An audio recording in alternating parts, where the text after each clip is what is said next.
Esta es la historia real de Ellos Jamás Olvidan. En primera persona.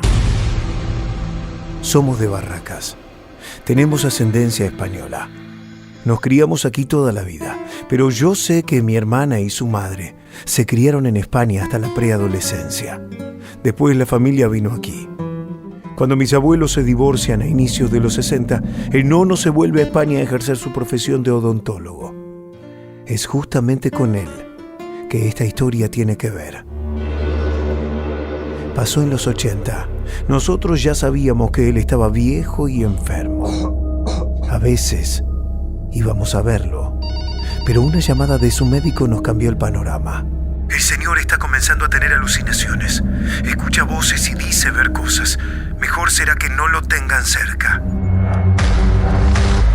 La idea de un geriátrico se nos pasó por la cabeza, pero decidimos tenerlo en nuestra casa. En esos años yo recién tenía 18. Pusieron al abuelo en un cuarto contiguo al mío. A veces lo escuchaba llorar por las noches. Golpeaba con su bastón la pared de mi cuarto mientras sollozaba. Déjenme tranquilo, déjenme tranquilo. Decía ver sombras y rostros que venían por él. Al principio le tuve lástima. Aquellos episodios comenzaban a caer el sol. Eran obvios los signos del deterioro cognitivo. A veces pasaba de hablarte de fútbol a preguntarte si era su doctor. Las dudas sobre si eso era demencia senil o algo más comenzaron una noche en la que yo estaba solo cuidándolo. Le preparé un puré de zapallo para cenar. Lo dejé en su cama y bajé a ver la tele. Estaba concentrado en la película cuando de reojo veo esta silueta asomarse desde las escaleras.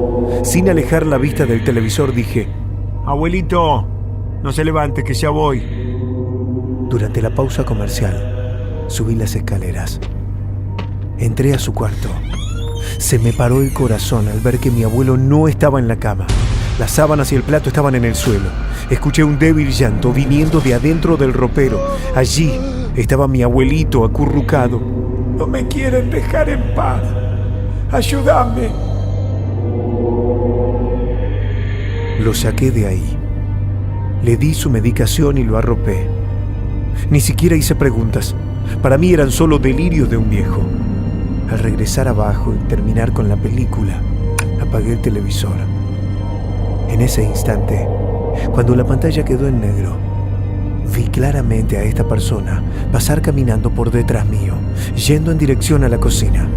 Tenía ropas de color verde, botas marrones y vendajes cubriendo la cabeza. Esa noche no pude pegar un ojo mientras oía llorar a mi abuelo. De a poco, todos los miembros de mi familia comenzamos a ser testigos de estos eventos. Un domingo por la noche salimos a cenar. Esa noche, el abuelo se portó bien. Pero antes de salir, fue que mi madre y yo nos dimos cuenta de un terrible susto. Antes de subir al auto volvimos a entrar para buscar una campera para el abuelo. Yo la acompañé. Subimos las escaleras. Ya por el camino sentimos olor a cigarro. Al entrar a su cuarto no había nadie, pero sí aquel persistente olor. Buscamos la campera y salimos. Cuando estábamos afuera, lo vimos al mismo tiempo con mi madre. Desde una ventana del piso de arriba se asomaba aquello. Este tipo con las mismas ropas que yo había visto antes, pero tenía la mitad del rostro desfigurado, agujeros de bala en el pecho y un cigarrillo en su mano. No quisimos contar nada para no asustar al abuelo o a mi padre. Mi padre también iba a tener un encuentro. Una noche nos despertaron sus puteadas. Yo salí de mi cuarto, lo vi entrar a su pieza en calzoncillos y salir con una pistola en la mano. Mirándome dijo: Fui a tomar agua y vi que se metió un linchera en la casa. Quédate acá. Con mi madre nos reímos un poco mientras lo oíamos insultar y amenazar al intruso. Sabíamos que no iba a encontrar a nadie.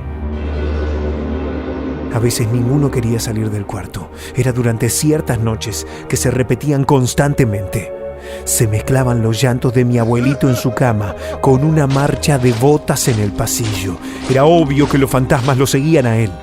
Información no podíamos sacarle, no decía una palabra. Mientras más pasaba el tiempo, más agresivos se ponían ellos. Ya no era solo de noche.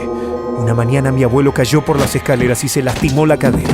Decía que lo empujaron y le creímos. Estuvo varios días en el hospital, pero los fantasmas siguieron atormentando nuestra casa. A veces oíamos aterradores gritos viniendo de su cuarto. Íbamos y estaba la cama corrida, las cosas del ropero en el piso. Con su muerte, tampoco es que la cosa se calmó. Aquella internación fue causante de un virus hospitalario que acabó con su vida.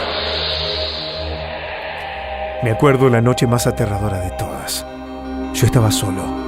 Mis papás estaban en España, viendo trámites para traer las cosas de mi abuelo. Durante la madrugada tuve fiebre. Estaba acostado y escuchaba el sonido de gritos de guerra, metrallas y bombas. Nunca supe si fue un sueño o no, pero me levanté aturdido, así como estaba, con 40 grados de fiebre. Junto a mi cama estaba un soldado sin brazo y con vendaje cubriendo casi todo el rostro.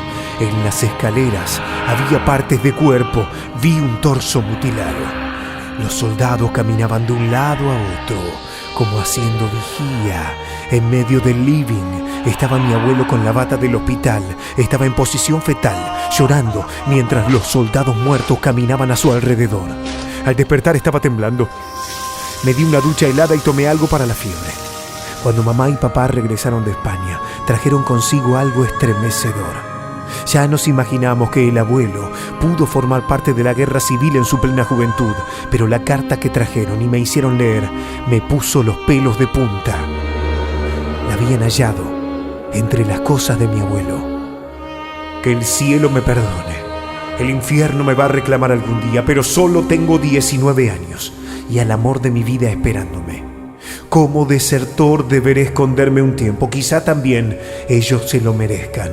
Dejar solo a uno en vigía mientras dormían, al más joven. De lejos vi la tropa llegar. No quise siquiera gritar aviso para no recibir un balazo. Huí lo más rápido que pude. Hace varios meses estoy oculto en un bosque. Diré que fui prisionero y pude escapar. De a poco veo a esos que eran mis compañeros. Me han encontrado. Están destrozados, mutilados. Sé muy bien que fue una masacre y ninguno quedó en pie. Si algún día esto no termina, deberé vivir con la culpa y los espectros a mi alrededor. Esta terrible carta nos hizo entender la situación. Quizá mi abuelo pudo lidiar con eso toda su vida. Bueno, puede que no. El divorcio de mi abuela fue por su problema con la bebida. Ahora lo entiendo. Poco a poco esos fantasmas fueron volviéndolo loco. Las apariciones en mi casa continuaron más tiempo. Los rezos no servían de nada. Pero sí fue un sacerdote el que nos dio una solución. Hicimos bendecir la imagen de un santo. Viajamos hasta España. Averiguamos dónde podrían estar enterrados los de ese regimiento. Encontramos un panteón. Dejamos allí el santo, rezamos y pedimos perdón. Nunca más volvimos a ser molestados. Esta historia me la acordé hace algunos años, cuando visité a mi anciana madre en el hospital. Me contó algo de esa época que me fue ocultado, algo sobre la muerte de mi abuelo. No falleció de un virus hospitalario. El pobre ya no pudo soportar la culpa. Fue escondiendo las medicaciones bajo la lengua. Luego las guardaba bajo su almohada. Una noche las tomó todas juntas, alrededor de una docena de pastillas. Es increíble pensar que con su muerte ellos nos siguieron molestando a nosotros. Quizá solo querían que la verdad se supiera o que alguien se acordara de ellos, porque ellos jamás olvidan. Esta historia es real.